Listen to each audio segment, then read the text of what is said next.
ಓಂ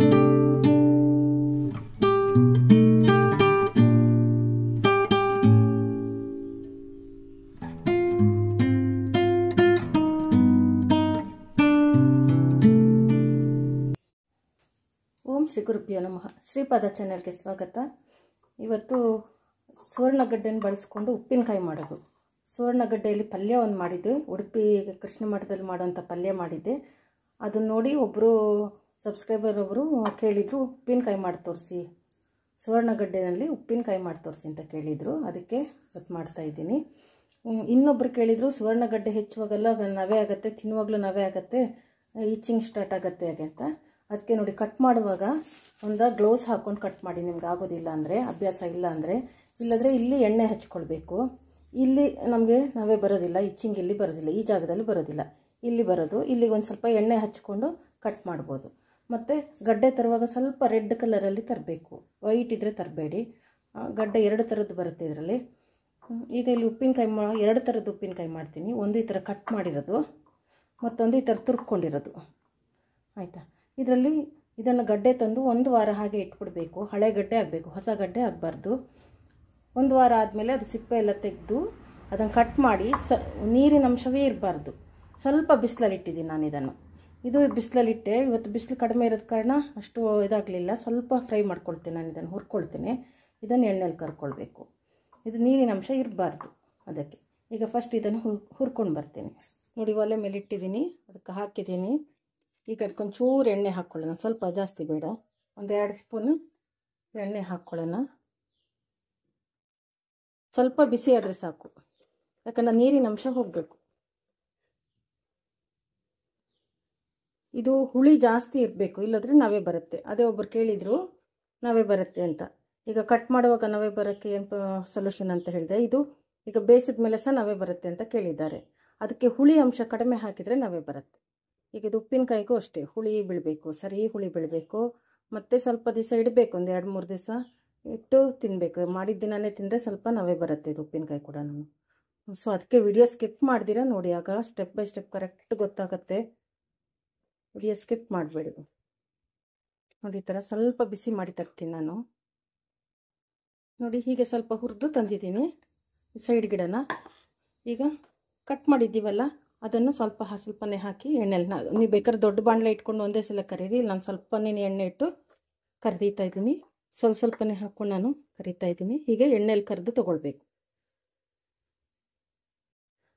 ನೋಡಿ, ಎಣ್ಣೆಲೆಲ್ಲ ಕರೆದು ಎತ್ಕೊಂಡಿದ್ದೀನಿ. ಈಗ ಇದನ್ನು ಸೈಡಲ್ಲಿ ಇಡೋಣ. ಈಗ ಎಣ್ಣೆ ಫ್ರೆಶ್ ಆಗಿರೋ ಎಣ್ಣೆ ತೊಗೊಳ್ಬೇಕು. ಇದಕ್ಕೆ ಬಜ್ಜಿ ಬೋಂಡ ಎಲ್ಲ ಕರೆದಿರೋ ಎಣ್ಣೆಲಿ ಕರಿಬಾರ್ದು. ಇದು ಹುಣಸೆ ಹುಳಿ ಒಂದು ಮುಷ್ಟಿಯಷ್ಟು ತೊಗೊಂಡಿದ್ದೀನಿ. ಅದನ್ನು ಹಿಂಡಿ ರಸ ತೊಗೊಂಡಿದ್ದೀನಿ. ಹಳೆ ಹುಣಸೆ ಹಣ್ಣು ತಗೊಂಡಿದ್ದೀನಿ. ಈಗ ಸರಿ ಕುದಿಸ್ಕೊಳ್ಬೇಕು. ಚೆನ್ನಾಗಿ ಗೊಜ್ಜು ಹದಕ್ಕೆ ಬರಬೇಕಿದು. ನೋಡಿ, ಈ ಹದಕ್ಕೆ ಬರಬೇಕು, ಗೊಜ್ಜಿನ ಹದಕ್ಕೆ ಕುದ್ದಿದೆ. ಈಗ ಇದನ್ನು ನಾನು ಬೌಲ್ಗೆ ತೊಗೊಂಡು ಆರಕ್ಕೆ ಬಿಡೋಣ. ಆರಿದ್ಮೇಲೆ ನಾವು ಮಿಕ್ಸ್ ಮಾಡಬೇಕೆಲ್ಲ. ಈಗ ಒಗ್ಗರಣೆ ಹಾಕೋಣ. ಅದಕ್ಕೆ ಒಗ್ಗರಣೆಗೆ ಆಗಲೇ ಕರಿಯಕ್ಕೆ ಇಟ್ಕೊಂಡಿದ್ದೆಲ್ಲ ಎಣ್ಣೆ, ಅದೇ ಎಣ್ಣೆ ಯೂಸ್ ಮಾಡ್ತಾ ಇದ್ದೀನಿ.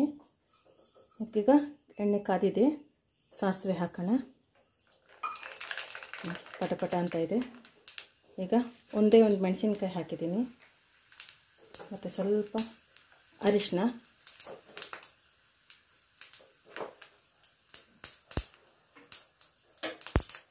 ಮತ್ತು ಇಂಗು. ಮೇನ್ ಇಂಗು ಬೇಕು ಅಲ್ಲ, ಇದು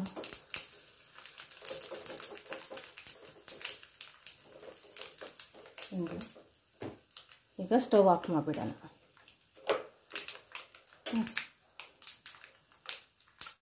ಈಗ ಉಪ್ಪು ಖಾರ ಹುಳಿ ಎಲ್ಲ ಹಾಕೋಣ. ಇದಕ್ಕೆಲ್ಲ ಜಾಸ್ತಿ ಇರಬೇಕು, ಉಪ್ಪು ಖಾರ ಹುಳಿ ಎಲ್ಲ ಜಾಸ್ತಿ ಇರಬೇಕು. ಈಗ ಫಸ್ಟ್ ಉಪ್ಪು ಹಾಕೋಣ. ನಿಮಗೆ ನೋಡುವಾಗ ಜಾಸ್ತಿ ಅನ್ನಿಸ್ಬೋದು, ಜಾಸ್ತಿನೇ ಇರಬೇಕು ಇದಕ್ಕೆ.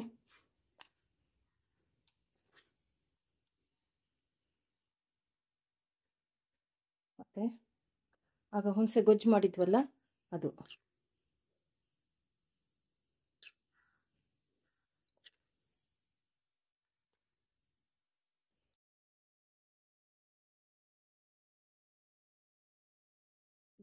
ಇದಕ್ಕೆ ಮೆಂತ್ಯ ಮತ್ತು ಸಾಸಿವೆಯನ್ನು ಹುರಿದು ಪುಡಿ ಮಾಡಿರುವಂಥ ಪುಡಿ ಇದು. ಇದು ನಾನು ಟೊಮೆಟೊ ಇದ್ರ ಮಾಡುವಾಗಲೇ ಹಾಕಿದ್ದೇನೆ. ಟೊಮೆಟೊ ಗೊಜ್ಜು ಮಾಡುವಾಗ ತೋರಿಸಿದ್ದೇನೆ ಇದು ಪುಡಿ ಮಾಡೋದು ಹೇಗೆ ಅಂತ. ಮೆಂತ್ಯ ಜಾಸ್ತಿ ಇರಬೇಕು, ಸಾಸಿವೆ ಸ್ವಲ್ಪ ಇರಬೇಕು. ಅರ್ಧ ಮೆಂತ್ಯ ಎಷ್ಟು ತೊಗೊಳ್ತೀವೋ ಅದರಲ್ಲಿ ಅರ್ಧ, ಎರಡು ಸಪ್ರೇಟ್ ಹುರಿದು ಪುಡಿ ಮಾಡಿ ಇಟ್ಕೊಂಡಿರೋದು ಹಾಕ್ತೀನಿ. ತುಂಬ ಹಾಕಬಾರ್ದು, ಯಾಕಂದರೆ ಕಹಿ ಬರುತ್ತೆ. ಸ್ವಲ್ಪ ಘಮ್ಮನಕ್ಕೆ. ಮತ್ತು ಇಲ್ಲಿ ನಾನು ಸ್ವಲ್ಪ ಕ್ವಾಂಟಿಟಿಲಿ ಮಾಡ್ತಿರೋದು ಬೇರೆ ಎಲ್ಲ, ಸ್ವಲ್ಪನೇ ಹಾಕಬೇಕು. ಅರ್ಧ ಸ್ಪೂನ್ ಹಾಕಿದ್ದೀನಿ ಅಷ್ಟೇ ಇದಕ್ಕೆ. ಈಗ ಖಾರದ ಪುಡಿ, ಖಾರದ ಪುಡಿ. ಇದು ನೋಡಿ ಮಾಡಿದ ದಿನವೇ ತಿನ್ನಬಾರ್ದು, ಒಂದು 5 ಡೇಸ್ ಆದರೂ ಇಡಬೇಕು.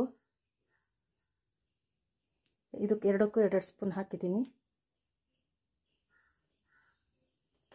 ಈಗ ಮಾಡಿಟ್ಕೊಂಡಿರುವಂಥ ಒಗ್ಗರಣೆ ಎರಡಕ್ಕೆ ಹಾಕಬೇಕಲ್ಲ, ಅದಕ್ಕೆ ಕಲಸ್ಬಿಟ್ಟು ಹಾಕೋಣ. ಈಗ ಸರಿ ಕಲಸ್ಬಿಟ್ಟು ಎರಡಕ್ಕೂ ಆಗೋ ಥರ.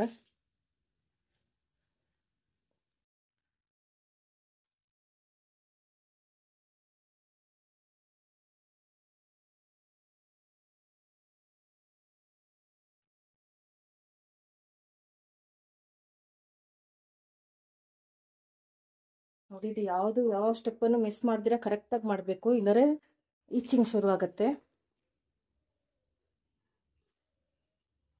ನಾನು ಸುವರ್ಣಗಡ್ಡೆ ಪಲ್ಯದ್ದು ಡಿಸ್ಕ್ರಿಪ್ಷನಲ್ಲಿ ಇದು ಲಿಂಕ್ ಕೊಡ್ತೇನೆ ನೋಡಿ. ಪಲ್ಯ 70,000 ಜನ ನೋಡಿದ್ದಾರೆ ಅದನ್ನು.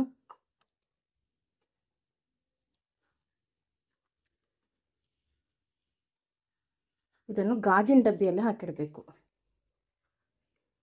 ಪ್ಲಾಸ್ಟಿಕ್ಕಲ್ಲಿ ಅಥವಾ ಸ್ಟೀಲ್ದಲ್ಲಿ, ಅಲ್ಯೂಮಿನಿಯಮ್ದ್ರಲ್ಲಿ ಹಾಕಿಡಬಾರ್ದು. ಗಾಜಿನ ಬಾಟ್ಲಲ್ಲಿ ಹಾಕಿಡಬೇಕು. 4-5 ಡೇಸ್ ಯೂಸ್ ಮಾಡಲೇಬಾರ್ದು.